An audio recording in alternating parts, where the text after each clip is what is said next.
When you hear the name Harry, what's the first thing that comes to mind? No. No. Hi, I'm Harry. No. Harry. No. It's obviously Harry Potter.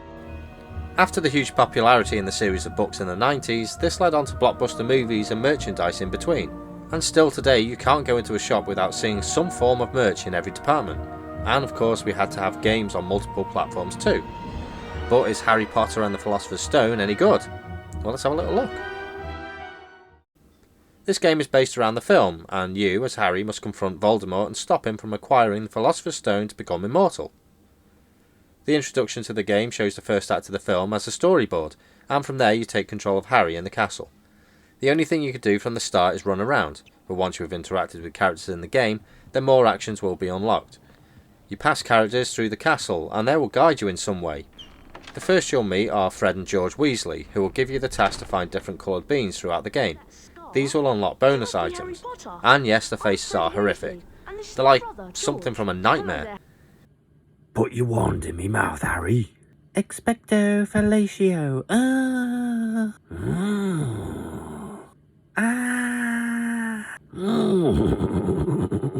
Ron Weasley is the first of your friends to help you out, and he'll tell you how to climb and jump platforms. You'll have little tasks to complete, and the first is to find your owl, Hedwig. You'll need to climb platforms and use magic to move blocks to your advantage. Then there are the lessons on how to fly a broom through rings, and quick time events for learning other spells. You'll need to confront Draco Malfoy and his mates in a small battle with firecrackers, and from there you can leave the castle to explore the grounds. Of course it's not an open world, so you can't go wherever you feel. Everyone you come across will have a task for you, and they aren't too hard. You'll encounter boss characters that have an energy meter, and when they are finished off it will unlock a door. And yes, the Quidditch game is here too, and you have to fly through the rings to gain the advantage over the opposition to grab the snitch. It was close!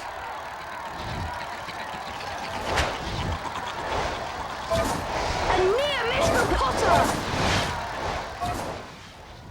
But is this game any good? It's not bad. This is clearly aimed at people below 15 who don't want a huge challenge. With the controls being as basic as can be, it makes it very easy. There isn't a jump button, you just need to push in the direction you need to go, and Harry will jump for you. And the same goes for climbing platforms. The magic spells are automatically selected depending on what you need to do, so you don't need to go into a sub-menu and find the right one for the job. The bosses are simple, but they can catch you out sometimes. The chase with Draco was tricky to begin with, because he throws things at you whilst you're trying to steer. But this was down to the controls. I'm used to inverted controls, so I like going up to go down. Fortunately, there is an option in the settings to change this, and this made all the difference. The graphics are pretty good for the time, although the characters' faces look ghastly. And it doesn't feature any of the original characters for the voices, but they do a good enough job for what it is. The music is excellent and very fitting for the game. I'm not sure if they're the actual tracks from the film, but they sound like they belong. Flying on the broom wasn't as easy as I'd hoped it to be, but I managed to get through it. It doesn't punish you either. If you fall into lava, then you lose a bit of health, and this gives you the chance to get out. My only issue with the game was the quick time events are not forgiving. You have to hit the corresponding button before the reticle hits it, and one mistake will reset the event. Plus you have a time limit to do it. If you're not precise, or good at remembering where the buttons are, then you're going to fail a lot. And the camera can be annoying in places. When trying to throw items at an enemy, the camera was in front of Harry, so I couldn't see where I needed to throw it. The controls are very good here, and you get to use the analog stick to move around, which makes things 10 times easier. You only need to use the cross button to attack, and the square to open doors. You can rotate the camera with L2 and R2, which you may find you'll use a lot. But for anything else, there will always be a prompt on screen to help you out. There are save points in most locations, but if you die near the end of a task, then you'll be sent back to the start of it, and have to do it all again. It's only when you've completed a task you can return to an area with a save point. This game is a good game for kids, especially Harry Potter fans, but for people like me who aren't interested in wizards and all that bollocks, then this gets boring quickly. This game is almost like Tomb Raider, but for kids, where it has small puzzles to solve and platforms to reach your goal.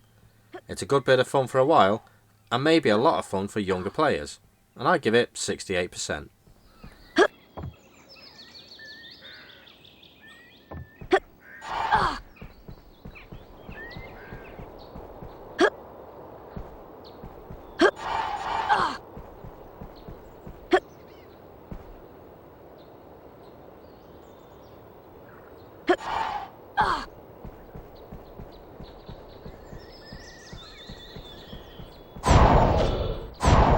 Thanks for watching.